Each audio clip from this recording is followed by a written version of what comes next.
আক্রোশ মানুষদা, এগুলো নিয়ে আমাদের গোটা দেশ প্রতিবাদ করছে। এমনকি মুম্বাই ইন্ডাস্ট্রি থেকে শুরু করে বিভিন্ন জায়গা অবাংলার পর্যন্ত গান বাজছেন, প্রতিবাদ হচ্ছে। টনি কক্কর আমি দেখলাম বাংলাদেশ নিয়ে গান বেঁধেছেন, অথচ পশ্চিমবঙ্গের শাসক দল চুপ করে রয়েছে, জাস্ট চুপ, স্পেক্টেটর, চুপ।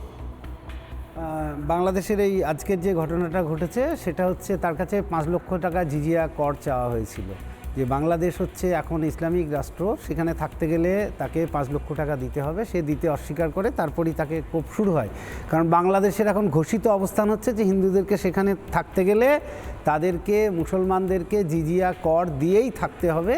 মোটামুটি এইরকম একটা স্ট্যান্ড এসছে, এবং তার থেকেও খারাপ অবস্থা যেগুলো আমরা পাচ্ছি না, বা যেগুলো আমাদের কাছে টেলিফোনে খবর এলেও আমরা প্রকাশ্যে বলতে পারছি না, সেটা হচ্ছে বাংলাদেশে যে কোনো 10 বছর 12 বছরের ওপরে হিন্দু মেয়েদেরকে নিয়ে তাদের বাবা মায়েরা এখন চরম বিপদে আছে। বারবার তাদেরকে এলাকা চেঞ্জ করানো হচ্ছে, প্রত্যন্ত গ্রাম থেকে শহরে পাঠিয়ে দেওয়া হচ্ছে, এবং ভারতে যাদের চেনা জানা আছে তারা চেষ্টা করছে যাতে তাদেরকে ভারতে পাঠিয়ে দেওয়া যায়। এই নিয়ে সাংঘাতিক একটা আতঙ্ক চলছে, যেগুলো মিডিয়াতে আসছে না। এখন অভিষেক ব্যানার্জির কথা হচ্ছিল। অভিষেক ব্যানার্জি কে? অভিষেক ব্যানার্জি হচ্ছে শ্যাডো অফ মমতা ব্যানার্জি। এটা খুব স্পষ্টভাবেই বলা যায় যে মাইনাস মমতা ব্যানার্জি এখনো পর্যন্ত অভিষেক ব্যানার্জির যে রাজনৈতিক কেরিয়ার, মাইনাস মমতা ব্যানার্জি, অভিষেক ব্যানার্জি হচ্ছে জিরো পশ্চিমবঙ্গের রাজনীতিতে।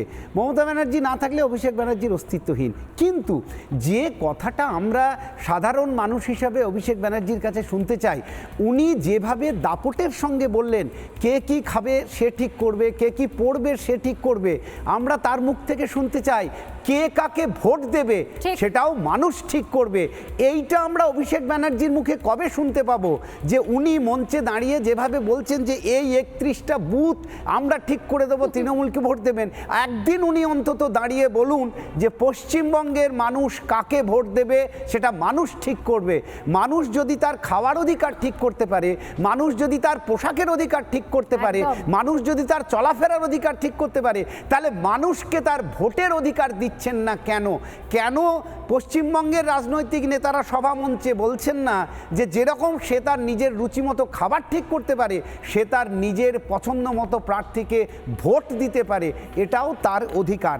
আমরা গোটা ভারতবর্ষের দিকে তাকিয়ে আর কবে শিখব?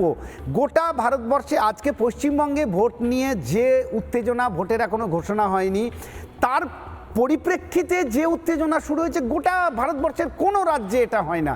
তার মানে আমাদের রাজনৈতিক নেতারা, বিশেষত শাসক দলের নেতারা, অন্তত মঞ্চে মঞ্চে দাঁড়িয়ে কথা দিন যে আগামী নির্বাচনে পশ্চিমবঙ্গে কোনো রক্তপাত হবে না। সম্প্রতি বিহারে নির্বাচন হয়েছে, তার আগে অনেকগুলো রাজ্যে নির্বাচন হয়েছে, কোথাও একটাও খুন হয়নি। অভিষেক ব্যানার্জি যে আজকের যে অদ্ভুত একটা স্লোগান হয়েছে যে বাংলার এনার্জি অভিষেক ব্যানার্জি, খুব ভালো কথা, গোটা বাংলার এনার্জি তিনি নিন, কিন্তু সেই এনার্জি নিয়ে তিনি কথা দিন যে আমি পশ্চিমবঙ্গের অভিভাবক হিসাবে দায়িত্ব নিচ্ছি, আগামী নির্বাচনে পশ্চিমবঙ্গে একজনেরও রক্তপাত হবে না, একটাও তামান্না বিজয় উৎসবে বোমার আঘাতে খুন হবে না, কারোর গায়ে কোনো আঁচ পড়বে না। আমি অভিষেক ব্যানার্জি সেই দায়িত্ব নিচ্ছি। আমরা শুনতে পাওয়া যায় না, আমরা সেই কথাটা তার মুখ থেকে শুনতে চাই। নানা ধরনের কন্টেন্ট দেখার জন্য লাইক করুন, শেয়ার করুন আমাদের ফেসবুক পেজ, সাবস্ক্রাইব করুন আমাদের ইউটিউব চ্যানেল। পাশাপাশি অন্যান্য ব্রেকিং নিউজের জন্য অবশ্যই চোখ রাখুন রিপাবলিক বাংলায়।